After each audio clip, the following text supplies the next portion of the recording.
నమస్తే, నేనే మీ Gopi. Welcome back to our channel. ఈరోజు మనతో వచ్చరికి సీనియర్ జర్నలిస్ట్ జగదేవ్ గారు ఉన్నారు. సార్ నమస్తే. సార్ నమస్తే సార్. పోసాని కృష్ణమురళి గారు ఒక కాంట్రవర్సీగా మాట్లాడడం, ఆయన ఒక బాగా కాంట్రవర్సీ వ్యక్తి. సో ఆయనే జగన్ గారి మీద ఒక దాడి జరగబోయే సంఘటనలు కనిపిస్తున్నాయి, ఒక కుట్ర జరుగుతున్నాయి అని ఆయన చెప్తున్నారు. సో ఈ మాటల్లో ఏమాత్రం అవసరం ఉంటుంది? పోసాని కృష్ణమురళి గారు ఇండస్ట్రీలో ఒక సింపుల్ పేరుతో కూడా పిలుచుకుంటుంటారు. అంటే కాంట్రవర్సీ అంటే ఆయన ముక్కుసూటిగా మాట్లాడతాడు, పర్ఫెక్ట్గా మాట్లాడతాడు. అయితే ఈ మధ్య కాలంలో ఆ ముక్కుసూటితనము, పెర్ఫెక్ట్నెస్ అనేది ఒక వ్యక్తికి లేదా ఒక వ్యవస్థకి ఫేవర్గా ఉండేలాగా మారిపోయింది. అంటే జగన్మోహన్ రెడ్డి గారి కోసం మాట్లాడటం, జగన్మోహన్ రెడ్డి గారికి ప్రాణహాని ఉంది, హత్యా ప్రయత్నం జరుగుతుంది అన్నట్టుగా కూడా వార్తలు వస్తుంది.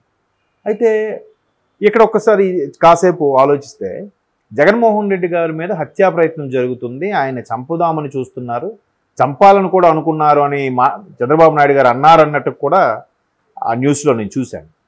చంద్రబాబు నాయుడు గారు దుర్మార్గుడు, ఇటువంటి నీచుడు, దీనికి వచ్చారు అని ఏవో పదాలు వాడారు తప్ప ఆయన చంపాలి ఆయన అన్నట్టుగా కూడా ఎక్కడ నేనైతే చూడలేదు.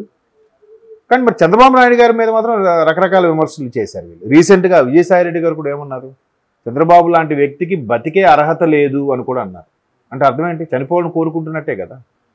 సో అలాగని కూడా ఆయన ఎక్కడ చంద్రబాబు నాయుడు గారు జగన్మోహన్ రెడ్డి గారు చనిపోవాలని ఎక్కడ కోరుకోలే. అయితే జగన్మోహన్ రెడ్డి గారి మీద హత్యా ప్రయత్నం జరుగుతుంది అని చెప్పారు, బాగుంది. మనం ఇక్కడ గుర్తుపెట్టుకోవాల్సింది ఏంటంటే, 1000 చూపిస్తే 3000 మన వైపు చూపిస్తాయి. ఎట్లా అంటే ఇప్పుడు ఆయన మీద హత్యా ప్రయత్నం జరుగుతుంది అనుకున్నాం, ఇంటెలిజెన్స్ ఉంది కదా. అసలు మెయిన్ ప్రభుత్వం ఎవరిది ఉంది? వైసీపీ ప్రభుత్వమే కదా ఉంది.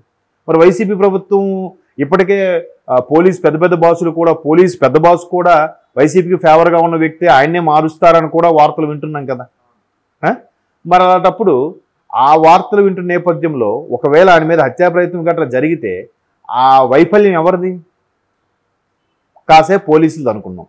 పోలీసులు అంటే మరి పోలీసులు వ్యవస్థ ఎవరి ప్రభుత్వం ఉంది? వైసీపీ ప్రభుత్వం. ఇండైరెక్ట్గా మళ్ళీ వాళ్ళ వైఫల్యమేనే కదా. అంటే పోసాని కృష్ణమురళి గారి వ్యాఖ్యలు ఏవైతే ఉన్నాయో ఇది జగన్మోహన్ రెడ్డి గారు దృష్టిలో పడాలని, లేదా జగన్మోహన్ రెడ్డి గారు మెప్పు పొందాలనే ఉద్దేశంతో ఇచ్చిన స్టేట్మెంట్స్ అయినా అటు తిరిగి ఇటు తిరిగి మళ్ళీ వైసీపీ నిరకాటంలో పడేసేలాగా ఉన్నాయి. అంతే కదా. అంటే మీరు వైఫల్యం ఎవరిది? ప్రభుత్వ వైఫల్యం అవుతుంది కదా. వెనకడికి ఒక ఆవిడ కూడా ఇలాగే షర్మిల గారిని దూషిస్తూ ఆవిడ ఇలా చేసింది అలా చేసింది అన్నట్టుగా గతంలో ఇలా చేసింది అని కూడా రాశారు. మరి గతంలో షర్మిల గారు నిజంగా ఆవిడ ఏదో ఒక చేయకుండా పని చేసినట్టయితే ఎవరన్నా చూసుకొని చేసినట్టు? అయితే అన్నగారైన జగన్మోహన్ రెడ్డి గారు అన్న చూసుకొని చేసి ఉండొచ్చు, లేదా తండ్రి ముఖ్యమంత్రి కాబట్టి, నా తండ్రి రాజశేఖర రెడ్డి గారి బిడ్డను కాబట్టి నేను ఆ అధికారంతోనే చేసి ఉండొచ్చు. అప్పుడు అటు తిరిగి ఇటు తిరిగి ఇది ఎవరికి వస్తుంది? రాజశేఖర రెడ్డి గారి చెడ్డ పేరు. అది మీరు వీళ్ళు ఆలోచించరేంటి? ఎంతసేపు జగన్మోహన్ రెడ్డి గారి దృష్టిలో పడాలి, ఆయన మెప్పు పొందాలి, ఆయన ఏదో పదవి ఇచ్చేయాలో లేదంటే వారి దృష్టిలో ఇదవ్వాలి అనుకునేటప్పుడు ఇవన్నీ వాళ్ళకి అనుకోకుండా జగన్మోహన్ రెడ్డి గారి మీద ఇంపాక్ట్ అవుతుంది. 1000 చూపిస్తే 3000 మన వైపే చూపిస్తుంది. అవునా కదా. అంటే ఇది ఇప్పుడు రాజుగారు పెద్ద భార్య మంచిది, నీకు ఇష్టం లేకపోతే అభిమానం పౌడు, ఎంతసేపు చిన్న భార్యని పట్టుకుని నానా మాటలు తిట్టడం ఎందుకు? ఈవిడ గురించి పౌడు, ఈవిడ మెప్పు పొందడానికి ఆమె దేవత, ఇంద్రుడు, చంద్రుడు అను పర్వాలేదు. ఆవిడ దృష్టిలో పడాలని చెప్పి చిన్న భార్యని ఎందుకు తిట్టడం? అది తప్పు కదా. అట్లా అయిపోతుంది. అంటే ఇటు పొగడానికి ఏం లేవన్నమాట ఇక్కడ, అంతే కదా. అలా ఉద్దేశంతో ఏదో కుట్ర జరుగుతుందని అదని ఇదని.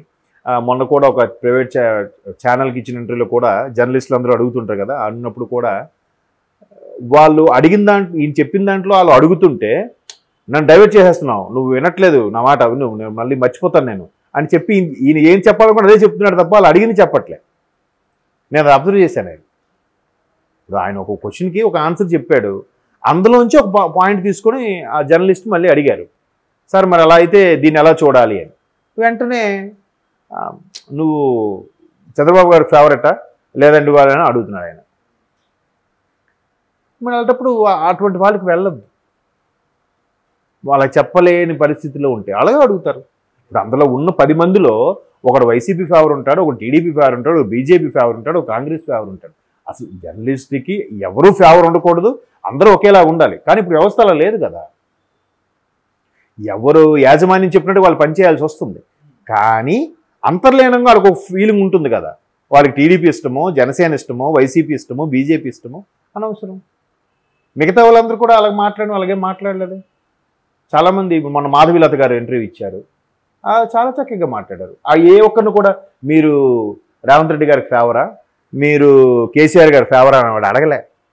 ఈవిడ తమాయించుకొని ఒక్కసారిగా ఆలోచించి మళ్ళీ ఈవిడికి సమాధానం చెప్తుంది తప్ప, మీరు అంటే సమాధానం చెప్పలేకపోయినప్పుడు నువ్వు ఆ పార్టీ చెందిన జర్నలిస్టువా అని వచ్చా అంటే నీకు ఆన్సర్ లేదనమాట.